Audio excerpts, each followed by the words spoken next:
Non, c'est parti. Donc, bonjour et bonsoir en fonction de l'endroit où vous vous trouvez actuellement. Vous le savez, comme je dis constamment dans mes vidéos ou dans tout simplement les Facebook Live, c'est le vendredi, c'est le Facebook Live. Ici, nous allons parler d'un sujet très important. Beaucoup de personnes, même dans des religions dites révélées, prennent l'histoire de ce personnage connu sous la personne de Goliath, ou bien David et Goliath, tout simplement. Vous savez que beaucoup ont dû illustrer ces personnages.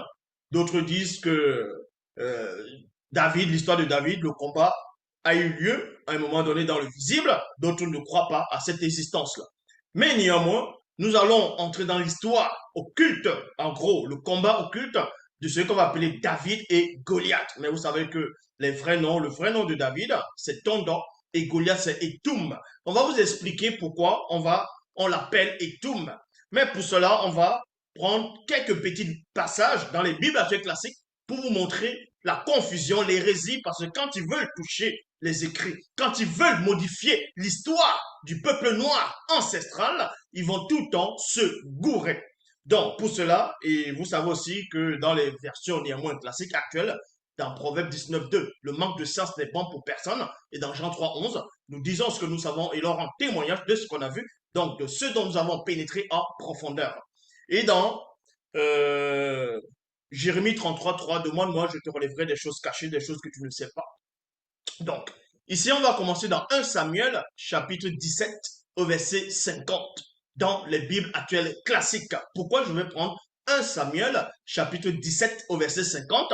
Avant de parler de Goliath et de David, on va vous montrer, premièrement, les hérésies, la confusion, la contradiction, le mensonge dans les versions classiques.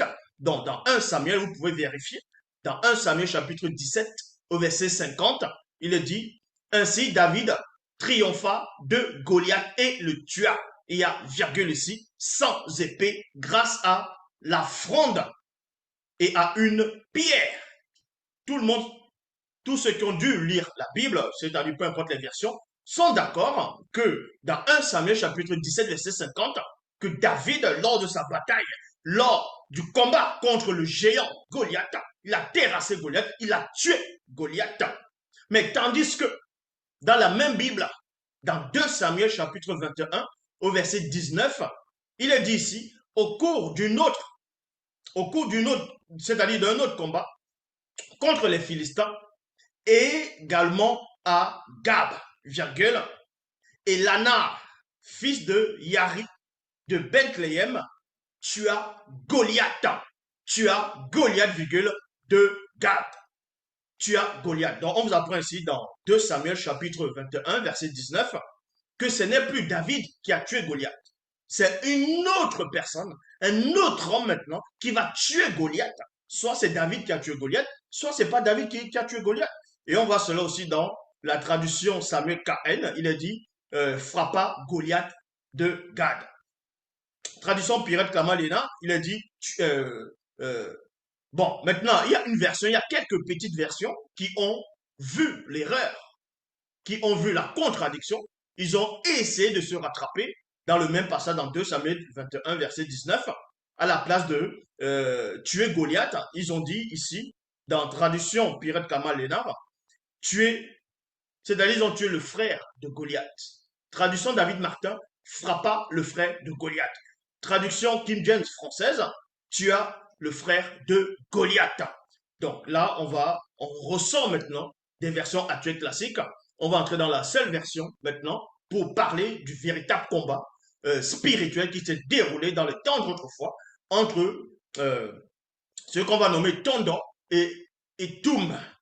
Ici, on va aller dans 1 Samuel chapitre 23, verset 1 à 11. Dans Bible, il est dit ici, les non-initiés de Banamboa. Les Banamboa, c'est qui? C'est ceux qu'on va donner, en gros, ceux qu'on va nommer les Philistins dans les versions classiques. Il est dit ici que les non-initiés de Banamboa, quand on dit les non-initiés, c'est-à-dire d'une tribu, ça veut dire qu'il n'y a pas seulement des non-initiés qui sont, c'est-à-dire qui font partie intégrante de cette tribu-là. Il y a aussi les initiés dans cette tribu. Mais néanmoins, on va s'arrêter sur les non-initiés de Banamboa.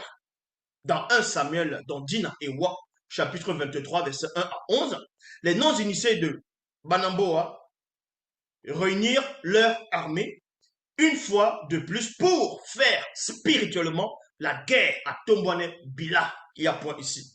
Donc, à un moment donné, ils se sont concertés, ils se sont rassemblés pour aller spirituellement en guerre contre, euh, contre Tombouane Bila. Dans le verset 2, il est dit ceci: ainsi, les non-initiés de Banamboa se tenaient spirituellement au milieu de la nuit sur la montagne. Il y a virgule ici, donc c'était durant la nuit, c'était durant la noirceur, pendant l'obscurité, quand la nuit s'est manifestée.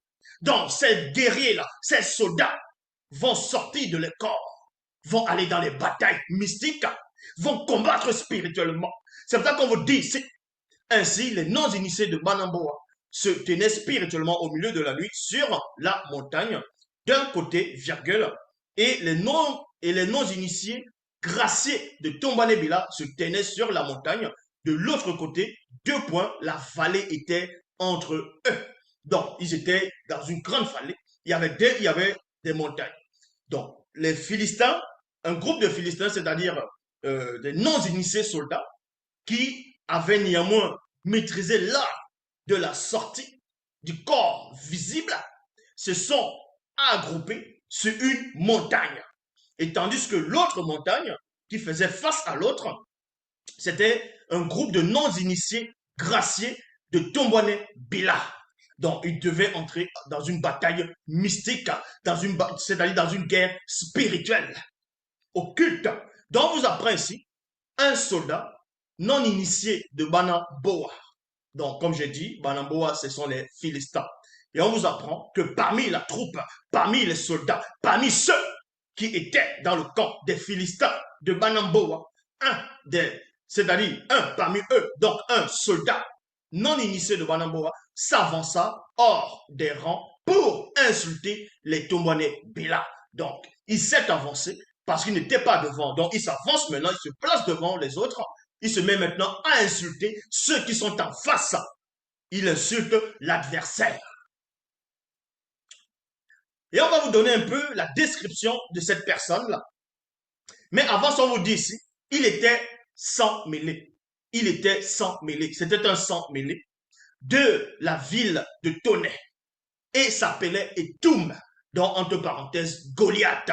Et Etoum veut dire loin, c'est-à-dire éloigné. Non pas éloigné par rapport à la bataille que la montagne faisait face à l'autre montagne, mais par rapport à sa naissance, premièrement. Donc, et on vous dit ici, il mesurait 3 mètres, point virgule. Il avait sur lui les âmes spirituelles issues du monde occulte, un casque luisant et des plaques de bronze ardentes. Autour des jambes, il y a point ici, ainsi qu'une cuirasse d'écailles de dragon et de boucliers d'airain luisait, luisant plutôt, lui couvrait les épaules. Il y a point ici. Donc, on vous donne la description, on vous parle des armes spirituelles qu'il a fait. Parce qu'il y a les armes spirituelles des initiés, il y a aussi les armes spirituelles du monde occulte. Vous devez savoir que le combat est réel dans la dimension occulte. C'est vraiment réel. C'est pas un jeu. Donc, on vous dit ici que cet homme-là, ce qu'on va appeler dans les Bibles classiques sous la personne de Goliath, donc, et tout avait les armes sur lui. Il avait premièrement un casque qui luisait. Ils étaient hors de les corps, donc c'était des esprits. Est-ce que vous comprenez? Ils étaient hors du corps visible. Et c'est à une époque où, à cette époque, il y avait beaucoup de ce qu'on va appeler le Bartopéda Moudi. Dans d'autres endroits, il y avait des sorciers, des nécromanciens, ainsi de suite. Je ne dis pas par rapport à la bataille, mais d'autres assistaient à distance, qui avaient la vision, qui pouvaient pénétrer, voir ce qui se produisait. Tandis qu'il y a d'autres, à cette heure, d'autres vont dormir, d'autres vont festoyer. Pendant le festoiement, pendant que les gens sont endormis, pendant que chacun est en train d'accomplir son œuvre, il y a une grande bataille qui s'apprête à dérouler ici. Il y a une bataille qui va se déclencher dans la dimension spirituelle. Donc, on vous dit ici, donc je répète, il mesurait 3 mètres. Donc 3 mètres de haut. Donc vous imaginez quelqu'un qui était, la gabarit, il était bien imposant. 3 mètres, vous voyez déjà quand on voit les basketteurs, vous voyez, il mesure peut-être 2 mètres de poussière. Mais quelqu'un qui a 3 mètres, vous voyez la taille qu'il a et la grandeur. Et en plus, il était spirituel. Il avait les armes sur lui. Donc, il mesurait 3 mètres et avait sur lui les âmes spirituelles issues.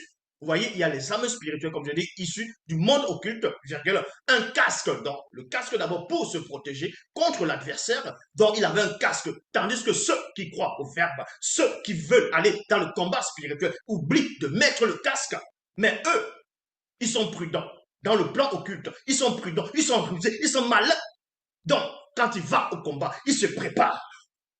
On vous dit ici, les âmes spirituelles issues du monde occulte, un casque luisant, oui, plutôt un casque luisant et des plaques de bronze ardentes autour des jambes, ainsi qu'une cuirasse d'écailles de dragon et un bouclier d'airain luisait, lui couvrait les épaules, point.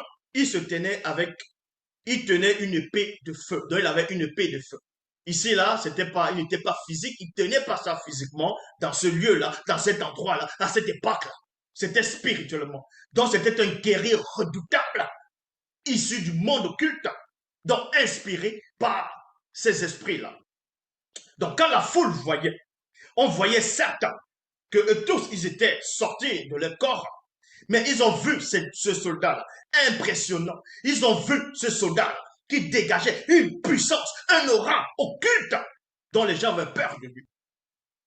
Et c'est pour cela qu'on vous dit ici, Etum, qui veut dire éloigné, s'arrêta et cria aux guerriers non initiés, grassés de Tombanébila, 2 points. Pourquoi êtes-vous mis en ordre de bataille? Donc il leur pose la question, pourquoi vous êtes venus? Déjà, premièrement, vous, c'est-à-dire, vous vous rassemblez, vous vous concertez pour venir combattre. Pourquoi? Vous mettez en ordre de bataille. Pourquoi? Donc pour lui, il se dit, ça ne sert à rien. C'est perdu d'avance au combat parce qu'il est sûr de sa force. Il est sûr de sa puissance et des entités occultes qui sont autour de lui, qui l'alimentent.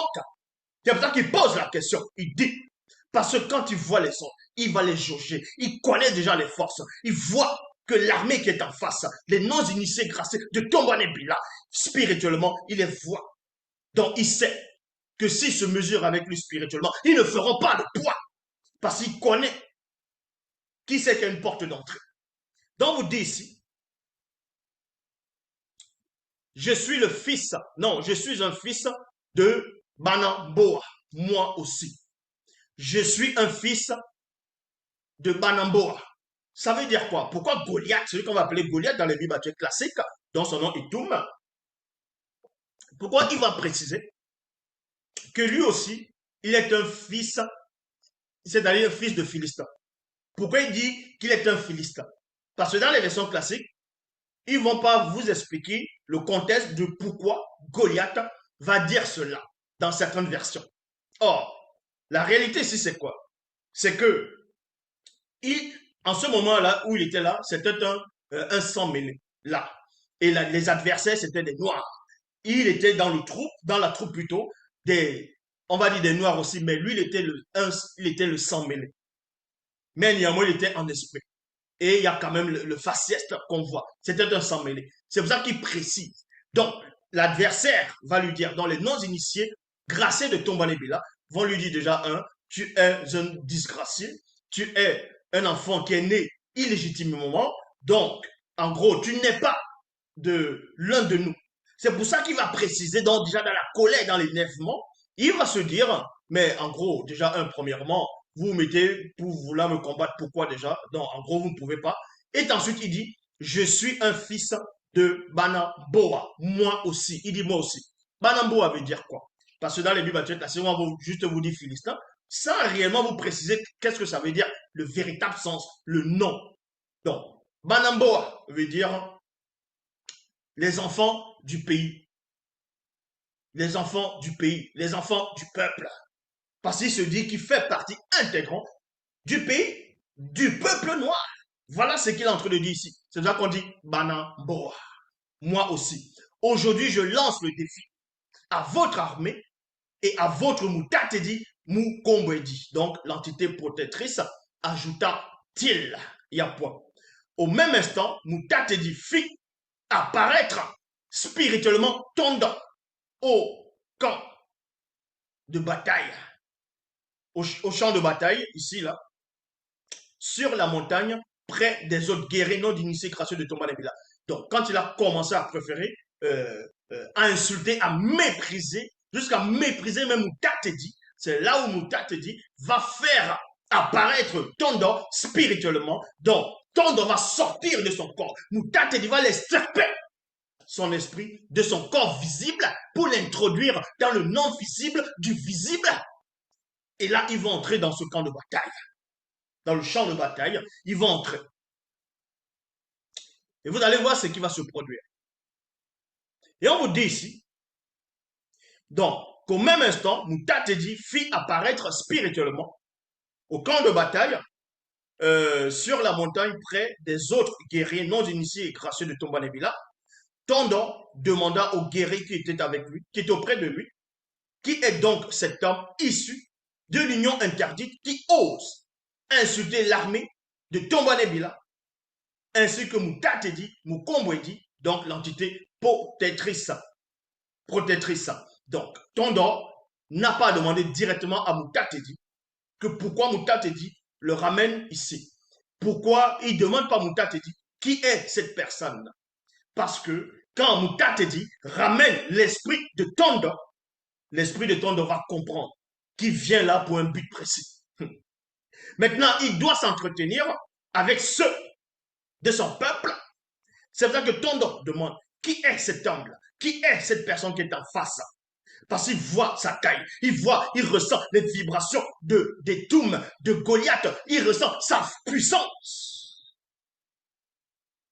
Et lui n'avait pas peur. Et ensuite, on vous dit que Tondo maintenant, il va demander au guerrier à l'endroit précis où Moutatedi l'a déposé spirituellement. Et quand Moutatedi dépose, Tondo le fait apparaître spirituellement dans le champ de bataille. Aucun des guerriers de Tombanebila ici n'a pu voir Moutatedi, ni ceux qui étaient en face n'ont pas vu Moutatedi. Donc, c'est pour ça que même les frères de Tondo, à un moment donné, ils ont été surpris de voir Tondo.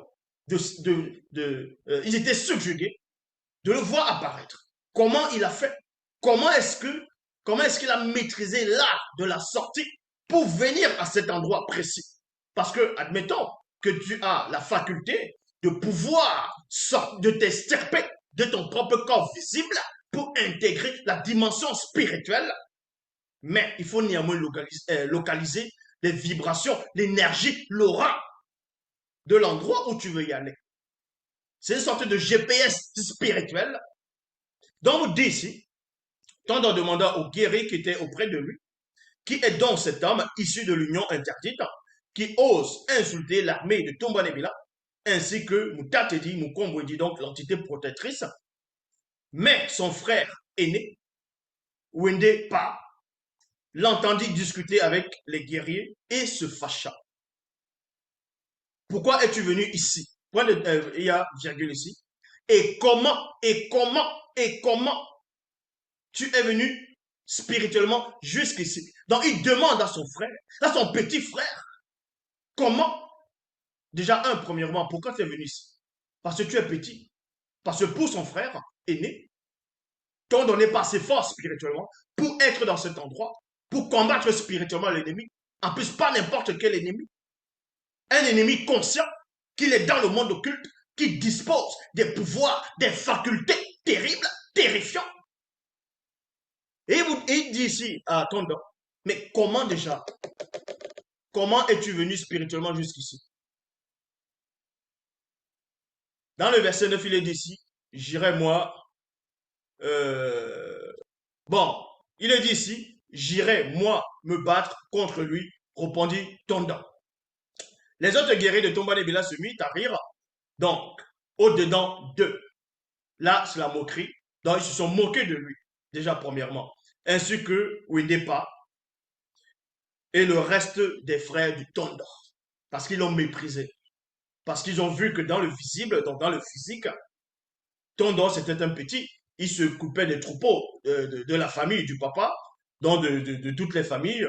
Et les autres, c'était déjà des guerriers. Ils s'entraînaient déjà. Que ce soit physiquement, astralement, spirituellement. Ses frères aînés, c'était des guerriers. Et les soldats qui étaient en face, dans le sens spirituel, c'était aussi des guerriers, c'était des gens qui étaient entraînés. Donc, quand le petit frère se manifeste à cet endroit, parce que, pourquoi il lui demande comment tu fais pour sortir spirituellement, pour venir jusqu'ici? Premièrement, parce qu'il sait que ton don, ils n'ont jamais vu ton don sortir de leur corps, les accompagner dans une bataille ou bien dans autre chose. Donc, le frère est surpris et les autres se moquent de lui, que, mais déjà, c'est un gamin dont il ne peut pas combattre contre les adversaires, contre non seulement Etum, et contre ceux qui sont avec Etum. Kem, donc il me dit non, répondit Nyongi. Tu ne peux pas aller le combattre.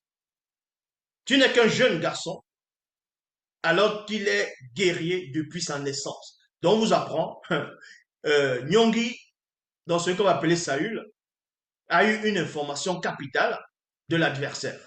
Il dit, cet adversaire qui est en face, certes, tu veux le combattre, parce que tu es courageux. Tu es courageux, c'est bien, mais n'y va pas, parce que toi, tu es un jeune garçon. Toi, tu es petit. Toi, tu n'as pas d'expérience. Mais lui, depuis sa jeunesse, il est préparé, il est initié, il était intronisé dans l'art du combat, dans l'art de la destruction. Nyongui lui donne cette information. Dans 1 Samuel chapitre 23, verset 14 à 17, il est dit, Mouta te dit, qui m'a protégé des griffes du lion et du chimpanzé, saura aussi me protéger des attaques de ce sang mêlé issu de l'union interdite. Vas-y donc, répondit Nyongi, et que Mouta te dit soit avec toi. Donc le roi maintenant, il va permettre à Tondor d'y aller. C'est-à-dire que ses frères maintenant ne peuvent plus refuser parce que le roi a donné un ordre. Tondor se dirigea donc vers Etum, Etum qui veut dire loin, éloigné en même temps. Et c'est là maintenant aussi, par rapport à ce passage maintenant, c'est là où le sens, mais aussi de son nom, éloigné aussi, va prendre forme. Tondor se dirigea donc vers Etum sous les regards étonnés de tous. Même le roi qui lui dit vas-y, il est étonné. Même les adversaires qui sont en face, ils sont étonnés. Mais comment on envoie un petit gamin? On l'envoie pour le sacrifier. C'est une victime. C'est une victime qu'on veut donner aux guerriers farouches de Banamboa. Tondor se dirigea donc vers Etum sous les regards étonnés de tous. De son côté, Etum s'approcha de plus en plus de Tondor. Etum regarda Tondor et, lorsqu'il aperçut, il le méprisa. Il le méprisa. Il a commencé à mépriser Tondor, car il ne vit en lui qu'un jeune garçon noir. Maintenant, certains pourront dire, comment se fait-il que Tondor est hors de sa chair, hors du visible, de l'opaque, de ce qui est solide, donc il va être extirpé de son enveloppe charnelle, il entre dans la dimension spirituelle, et là on reconnaît qu'il est noir. Oui, parce que la spiritualité est une question de race. Il y a le faciès aussi. Donc, et Thomas, il va voir que c'est qu'un petit garçon noir a la belle apparence, un beau visage, quoi qu'il fût en esprit. Il y a point ici, parce que Bible, c'est la précision. Tandis que dans les Bibles actuelles classiques, on va venir vous raconter du n'importe quoi. Donc, dans 1 Samuel chapitre 27, au verset 4, il est dit ici. Donc, remarquez premièrement qu'il est dit que Tondor, quoi qu'il fût en esprit. Donc, c'était son corps spirituel. C'était son corps spirituel. Parce qu'il était dans la dimension spirituelle. Ici, on va aller dans un passage pour vous décrire un peu le corps spirituel de Tondor. Plus tard, quand il va grandir encore spirituellement, dans 1 Samuel chapitre 27, au verset 4, il est dit ici, le corps spirituel de Tondor était comme une pierre précieuse, son visage avait l'aspect de l'éclair. Ses yeux flamboyaient comme des torches allumées. Vous voyez la puissance, la description spirituelle du puissant tendant qui fut père de Manman. Dans 2 Samuel, non, dans 1 Samuel chapitre 23, au verset 18 à 19, il est dit, et Tom lui cria, tu me prends pour quelqu'un issu de l'union interdite, parce que je suis un sang mêlé, et que toi, tu es un noir de souche, issu de la race originelle? Point d'interrogation. Ça, c'est ce que les biblistes n'ont pas osé mettre dans les canons. Maudit sois-tu par tous les dieux de Tombalébila. Voilà ce que Etum est en train de dire à Tonda. Il est dit ici, viens ici, que je te livre à une, à une, à une. Vous allez comprendre que quand Goliath, c'est ce qu'on va appeler Goliath, va s'exprimer, il va révéler un secret. Il va révéler qu'il a des compagnons, qu'il n'est pas seul.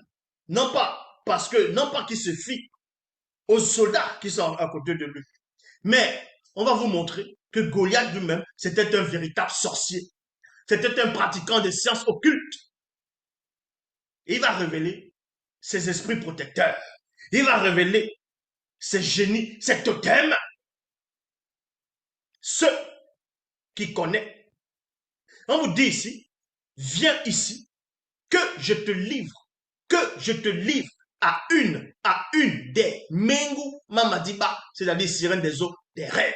Il y a virgule ici. Comment Goliath, comment Etum sait qu'il y a des sirènes des eaux, donc les Mengu Mamadiba, des rêves? Comment il sait ça? Il les a vus où? C'est-à-dire que c'est quelqu'un, dès son bas âge, il était initié. Il connaît la sorcellerie, il connaît les sciences occultes, il connaît le monde occulte. C'était un guerrier redoutable qui était conscient de sa force, de sa puissance. Donc Goliath dit à Tonda, viens ici, Yawanan, que je te livre à une des Mengu Mamadiba, des rêves. Il y a virgule. La grande démon oiseau, la grande démon oiseau succube de la nuit et des démons hybrides des forêts. Comment il sait cela? Parce que lui, il est informé de quelque chose que même les Batopédas nous disent, ce qu'on appelle les puissants prophètes. Aussi, j'étais informé de certaines choses. Donc, Goliath va révéler une information capitale ici à ceux qui sont en face de lui. Il va révéler cela à Tonda. Il va dire que viens, je vais te livrer. Donc, je vais te saisir. Je vais te livrer en sacrifice à une des sirènes des eaux, des rêves, virgule, la grande démon oiseau succube de la nuit. Parce qu'il est en contact avec la grande démon succube de la nuit. Il connaît qui est la grande démon succube de la nuit. Mais il y a un puissant Moutopéda Mouti qui avait aussi parlé plus tard de cette grande démon oiseau succube de la nuit. Elle a un nom, cet esprit-là. Elle a un nom, cette démon-là, que Goliath, dont Etum a invoqué, a prononcé le nom, c'est-à-dire où tout simplement a fait allusion. On voit cela dans Ésaïe, dans Wonja, chapitre 34, verset 14, il est dit ici, les démons et les onocentors, c'est les démons en forme d'âne, s'y rencontreront et les ébandats Modima, Bobi, c'est-à-dire les satis démons en forme de bouc, ils pousseront des cris l'un à l'autre pour aller contre les non-initiés. Virgule, les blancs et les sans-mêlés. Djengu, Mamadiba, c'est-à-dire la sirène des eaux. Et Sukudu, Mundi, Boubé, donc Lilita, la grande démon oiseau succube de la nuit. s'y trouveront tous. Il y a point ici. Donc, Goliath, dans 1 Samuel, chapitre 23, verset 19, faisait allusion à Lilith, ce qu'on va appeler Lilith, la grande démon oiseau succube de la nuit. Donc, elle a l'apparence d'une chouette ou bien d'un hibou. C'est pour ça qu'on dit Esukudu, Mamoudi Mabobé. Donc, Lilith, la grande démon oiseau succube de la nuit. Goliath avait vu cette démon-là. C'est l'une des démons les plus puissantes dans le plan occulte. C'est une démon de haut rang. Et Goliath, donc vous voyez l'importance, l'implication de Goliath, d'Etoum dans le monde occulte. Qui il peut côtoyer dans le monde occulte? Quel est le génie? Quel est l'esprit protecteur de Goliath? Donc il était sûr de lui. Dans 1 Samuel chapitre 23, verset 20 à 23, il est dit, toi, répondit Tondor, tu viens contre moi avec toute une armure et armée. Il y a point virgule. Tondor n'a pas eu peur. Il n'a pas dit, waouh, tu vas invoquer Lilith, tu vas me saisir, tu vas m'envoyer chez Lilith, parce que Lilith est effrayante. Lilith, elle est dangereuse. Moi, je marche contre toi au nom de l'Oba, souverain de toutes les réalités, virgule, unique créateur des armées célestes et aussi protecteur par son verbe. Des guerriers non initiés graciés de ton Wanebila que tu as insulté. Point. Wanane. Donc, aujourd'hui même, Moutatedi, donc c'est celui qui guide et qui intronise les initiés, Moutatedi te livrera en mon pouvoir spirituel. Point virgule. Parce que Tondor sait qu'il a un pouvoir spirituel. Ses frères le méprisent. Ses frères méprisent sa force, méprisent l'énergie qu'il peut avoir. Parce qu'il n'a pas développé ça devant eux. Il n'a pas montré ça devant eux. Mais Tondor, dans le secret, il sait. Mouta te dit, c'est. C'est pour ça que Mouta te dit, l'a extirpé du visible, c'est-à-dire hors de son corps, pour le placer dans la bataille. Et Tondor donne aussi, il dit ceci. Te livrera à mon pouvoir spirituel.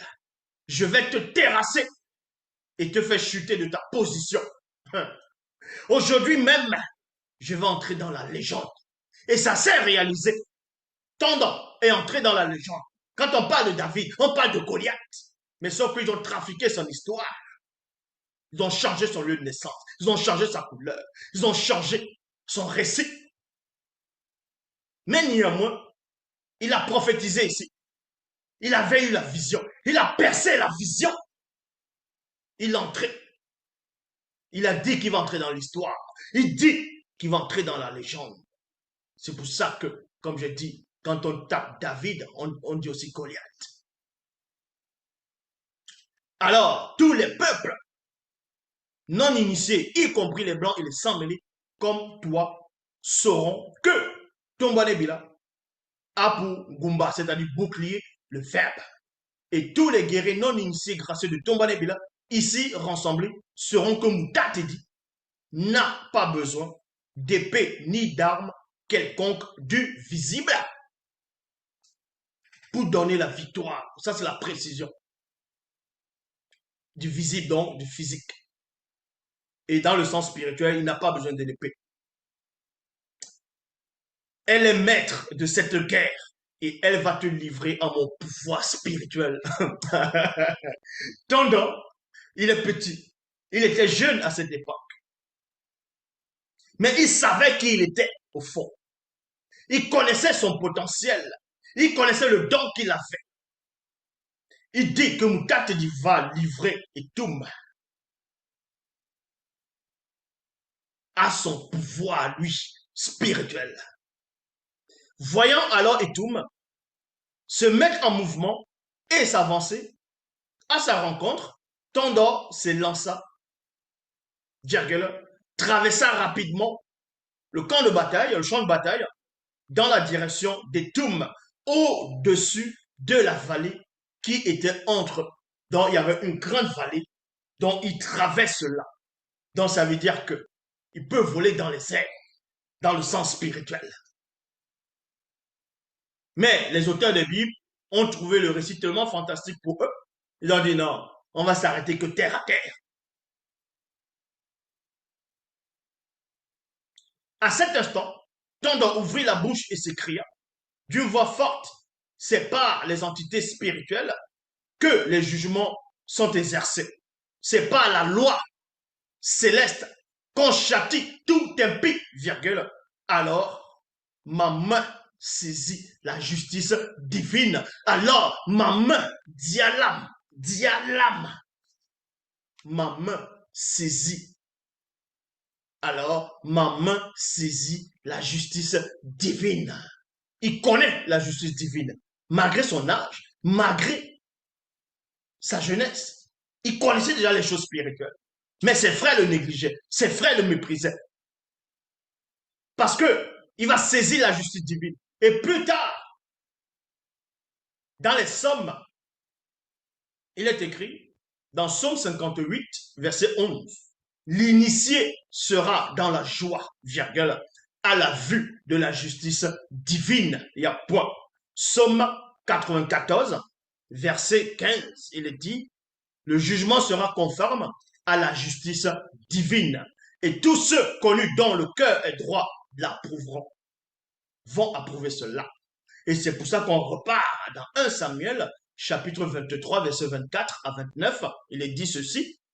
Au même moment, une pierre ardente de feu incandescente jaillit de toute vitesse de la main droite. Vous voyez, on précise la main droite de Tondor et atteignit Étoum en plein front. En plein front. Les gens n'ont pas vu Tondor étant armé, tandis que Goliath, lui, était armé. Il était protégé. Il avait des boucliers. Mais Tondor, lui, vient. On ne voit pas une épée qui brille. On ne voit pas, on ne voit rien dans Bible. Subitement, il se lance. Et on vous dit ici, et à un moment, une pierre ardente de feu incandescent jaillit en toute vitesse de sa main droite. Donc, une pierre vaut à toute vitesse. Mais quand, dans le visible, les scénaristes vont faire des films, ils vont dire que c'était des météores. Vous voyez, qu'on lance des météores, les Kamehameha et tout ça. Mais c'était pas ça. C'était une pierre. Une pierre ardente de feu incandescent jaillit de toute vitesse de la main droite de Tondor et ça atteint bras en plein front. C'est ce qu'on appelle les snipers spirituels. Donc la précision.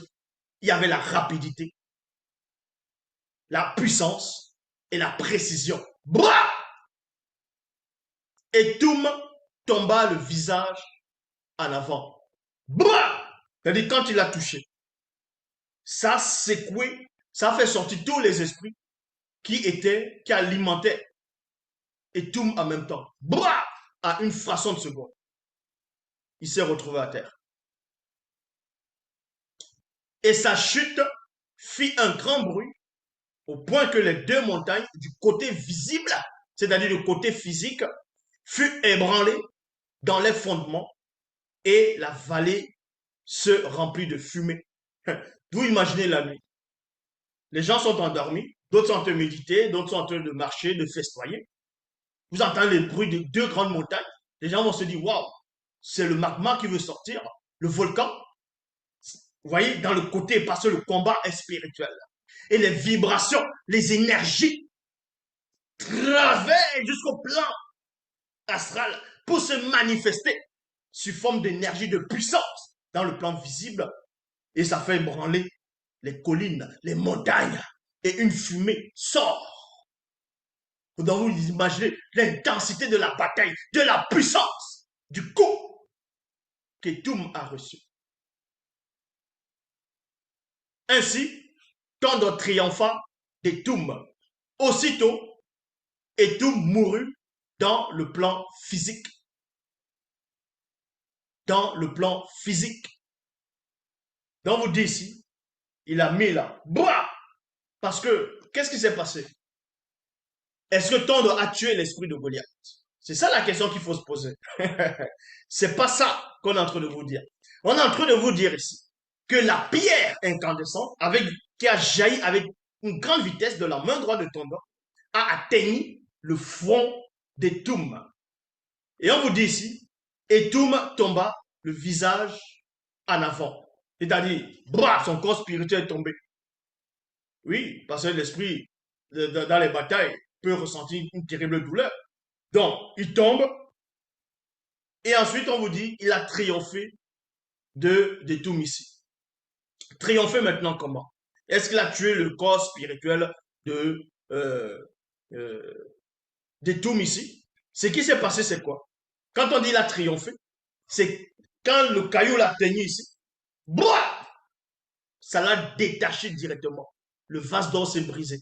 Boah, ça l'a détaché, c'est-à-dire de l'âme, du cordon d'argenté, du vase d'or et du plan visible lié à son corps. C'est pour ça qu'on vous dit ici, aussitôt, Etoum mourut dans le plan physique. On n'a pas dit que son esprit est mort, mais il est mort physiquement, c'est-à-dire dans le plan physique. Bah! Parce qu'il Tondre a rompu le lien entre l'esprit d'Etoum et son âme et son corps au même instant. Bah! Et on vous dit, le bruit de sa chute se fit ressentir par tous les sorciers et sorcières des environs. Alors, les non-initiés de Banamboa, voyant que leur héros était mort du côté physique, voyez, ça c'est la précision, était mort du côté physique et que son esprit, après une transformation totale, fut immédiatement transporté dans la vie. Il y a virgule ici. Donc, son esprit a été c'est-à-dire a été transformé directement, totalement, immédiatement changé et transporté dans la vie. C'est-à-dire là, euh, le but de la transformation de son esprit. Je ferai une petite vidéo sur ça si l'Oba le permet. Qu'est-ce qui se passe? Pourquoi, par rapport au cas d'Etoum, pourquoi on vous dit ici que son esprit, après une transformation totale, transformé par rapport à quoi? Ça se transforme sur quoi? Ça se transforme pourquoi? Immédiatement et transporté dans l'après-vie. Dans quel après-vie? Dans quel lieu? Est-ce l'endroit initial où il y a l'esprit, avant la transformation? Fut saisi d'une très grande frayeur, prit la fuite et retournèrent dans leur corps physique. L'Oba s'est encore glorifié. Donc, il y a les questions-réponses. Allez-y vous connecter tout à l'heure.